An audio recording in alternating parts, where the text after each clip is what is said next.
ಎಲ್ರಿಗೂ ನಮಸ್ಕಾರ. ನನ್ನ ಸ್ಟೈಲ್ ವಾಂಗಿಬಾತ್ ಪುಡಿ ಹೇಗೆ ಮಾಡೋದು ಅಂತ ನೋಡೋಣ ಬನ್ನಿ. ಮೊದಲಿಗೆ 2 ಸ್ಪೂನಷ್ಟು ಕಡಲೆಕಾಯಿ ಎಣ್ಣೆ ಹಾಕ್ಕೊಳ್ತಾ ಇದ್ದೀನಿ. ಅದಕ್ಕೆ ಒಂದು ಸಣ್ಣ ತುಂಡು ಚಕ್ಕೆ, ಅರ್ಧ ಸ್ಪೂನಷ್ಟು ಇಂಗು, 2 ಏಲಕ್ಕಿ, 4 ಲವಂಗ ಹಾಕ್ಕೊಂಡು ಒಂದು ಅರ್ಧ ನಿಮಿಷದಷ್ಟು ಸ್ವಲ್ಪ ಚೆನ್ನಾಗಿ ಹುರ್ಕೊಳ್ಳೋಣ. ಇವಾಗ ಇದು ಹುರಿದಾದ್ಮೇಲೆ 1 ಕಪ್ಗಿಂತ ಸ್ವಲ್ಪ ಕಡಿಮೆ ಕಡಲೆಬೇಳೆ, ಹಾಗೆ 1 ಕಪ್ಗಿಂತ ಸ್ವಲ್ಪ ಕಡಿಮೆ ಉದ್ದಿನಬೇಳೆನ ಹಾಕ್ಕೊಳ್ತಾ ಇದ್ದೀನಿ. ಈಗ 2 ಕಪ್ನಷ್ಟು ತುಂಬ ಇರುವಂಥ 2 ಕಪ್ಪಷ್ಟು ಒಣಮೆಣಸಿನ್ಕಾಯಿ, ಬ್ಯಾಡಗಿ ಮೆಣಸಿನ್ಕಾಯಿನ ಹಾಕ್ಕೊಳ್ತಾ ಇದ್ದೀನಿ. ಇವಾಗ ಇದನ್ನು 4 ನಿಮಿಷದಷ್ಟು ಚೆನ್ನಾಗಿ ಹುರ್ಕೋಬೇಕಾಗತ್ತೆ. ಇದೆಲ್ಲ ಕಪ್ಪಾಗೋದು ಬೇಡ, ನೋಡಿಕೊಂಡು ಚೆನ್ನಾಗಿ ಹುರ್ಕೊಳ್ಳಿ.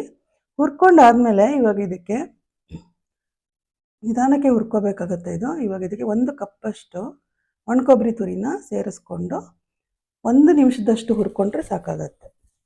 ಇದು ಕಡೆಯಲ್ಲಿ ಸೇರಿಸ್ಕೊಂಡ್ರೆ ಆಗುತ್ತೆ ಇದು ಒಣಕೊಬ್ಬರಿ ತುರಿ.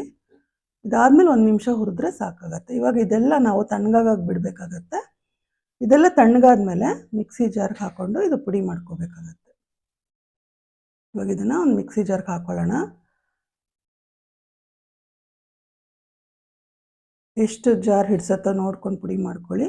ನೋಡಿ, 2 ಸಲ 3 ಸಲ ಪುಡಿ ಮಾಡ್ಕೋಬೋದು. ಇವಾಗ ವಾಂಗಿಬಾತ್ ಪುಡಿ ರೆಡಿ. ತುಂಬ ರುಚಿಯಾಗಿರುವಂಥ ವಾಂಗಿಬಾತ್ ಇದು.